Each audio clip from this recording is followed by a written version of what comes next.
Oi pessoal, professor Raul, tudo bem com vocês? Espero que sim. Bom, nós falamos um pouco sobre frações e sobre diferentes tipos de unidades de medida, né? Nós começamos falando sobre algumas medidas, algumas unidades de medidas não convencionais, como a palma da mão, o polegar, e as unidades padrões, que explicamos um pouco sobre o que é as unidades de comprimento padronizadas, né, que seria o metro, né, os múltiplos e os submúltiplos do metro, né? Então, quando a gente fala de metro, fala de decímetro, de centímetro, de milímetro, nós estamos falando de unidades de comprimento. E a grandeza relacionada é o comprimento, tá?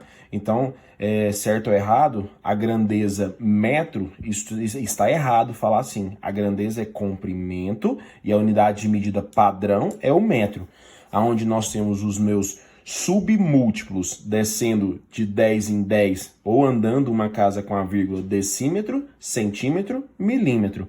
Indo para a esquerda, ou multiplicando de 10 em 10 ou andando com a vírgula agora para minha esquerda, eu vou ter, depois do metro, eu vou ter o decâmetro, hectômetro e, por último, o quilômetro, né? E nós falamos um pouquinho também sobre aonde é ou não é convencional utilizar essas unidades de medida. Por exemplo, quando eu trato com uma distância muito longa, a distância, por exemplo, de Goiânia a Brasília, que o Teacher Raul faz esse trecho toda semana, mais ou menos 202 quilômetros. Já pensou se eu tivesse que relacionar isso daí, passar para vocês em centímetros ou em milímetros? Daria um número muito grande, né? Então, para distâncias muito grandes, nós trabalhamos sempre com o quilômetro. E para distâncias ou para tamanhos, né? Para mensurar tamanhos muito pequenos, nós sempre utilizamos o milímetro, tá? Beleza. E dentro dessas medidas não convencionais, eu vou falar um pouquinho para vocês sobre o uso da escala Cuisenaire. Bom, no contexto, só que agora voltando um pouco para o nosso conteúdo, de fração, como medida, tá? Então, ó, Cuisenaire, ele inventou uma escala, né, em relação a blocos com cores diferentes. Esses blocos são prismas, né, de base retangular, aonde ele colocou o menorzinho, tá? O menorzinho valendo 1, depois 2, 3, 4, 5, até chegar nesse laranjado aqui que é o 10.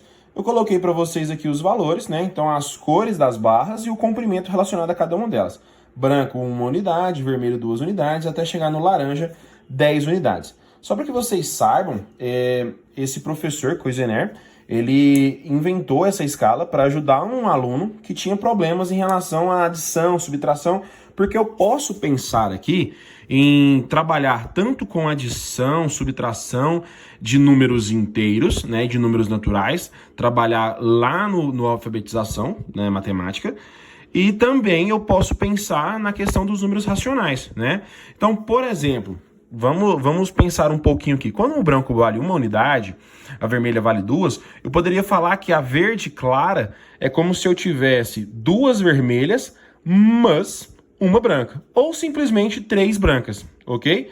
Ou eu poderia falar que a vermelha, em relação à vermelha, se eu falar assim, ó, qual é o tamanho do bloquinho verde claro em relação à unidade de medida vermelha. Eu estou falando para vocês que a minha unidade utilizada agora é a do bloco vermelho. Bom, então seria um bloco vermelho, né? Porque vale 2, só que estaria faltando 1. E esse 1 é como se fosse a metade do vermelho. Então seria um bloco vermelho mais meio bloco. Ou seja, seria 1,5 bloco vermelho. Ou, colocando isso daí em fração, 3 meios. Tá? Seria uma forma de eu colocar isso daqui dentro dos números fracionários, tá? Dos números racionais, tá? Vamos lá. E aí, alguns resultados possíveis dessas medições. Foi o que eu acabei de falar para vocês. Eu posso trabalhar com números naturais ou com números racionais. Dentro dos números naturais, se a barra tomada como unidade de medida couber um número inteiro de vezes na barra a ser medida, sempre eu vou trabalhar com números naturais, que é o caso que eu acabei de falar para vocês. Se eu pego a vermelha e quero medir ela em relação à unidade branca, eu vou falar que dentro da vermelha cabe exatamente 2 brancas, ok?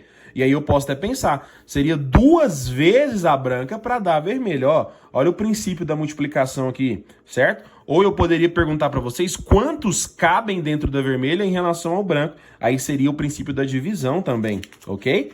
Bom, e um número racional na representação fracionária. Como é que ficaria isso daqui? Se a barra tomada como unidade de medida não couber um número inteiro, ou seja, se eu tiver que pegar parte dela para fechar esse tamanho que eu estou medindo, assim, por exemplo, a medida da barra verde clara, que foi o que eu acabei de falar para vocês. Se eu pegar em relação à unidade vermelha, se eu tratar como a vermelha como a minha unidade de medida, eu vou falar que é 3/2. Ou seja, eu vou precisar de uma barra inteira vermelha, que significa 2 unidades, e eu vou ter que ter meia barra vermelha. Por que meia barra? Se eu dividir essas 2 unidades ao meio, eu teria metade da minha barra. Então seria uma unidade. Seria 3, né? Mas dentro da unidade, isso aqui 3 unidades, né? Mas não é a unidade de medida que eu estou pedindo para vocês. Eu estou falando sobre a vermelha. Então seria 1 inteiro mais meio. Fracionário eu colocaria 3/2 ou simplesmente 1,5. Beleza? Bom, galera, vou passar para vocês alguns exercícios, tá? Vou mandar para vocês junto com a descrição do vídeo alguns exercícios para vocês treinarem e eu vou lançar um desafio também para vocês. Bom, nós acabamos de perceber que essa aqui é uma unidade de medida, muitos de vocês acredito que não sabiam que existia e ela é uma unidade de medida que dá para medir, certo? Vários tipos de objetos de tamanhos distintos utilizando essa escala, ok? Eu vou lançar um desafio para vocês para que a gente faça a nossa própria unidade de medida. Aguarde. Tchau para vocês.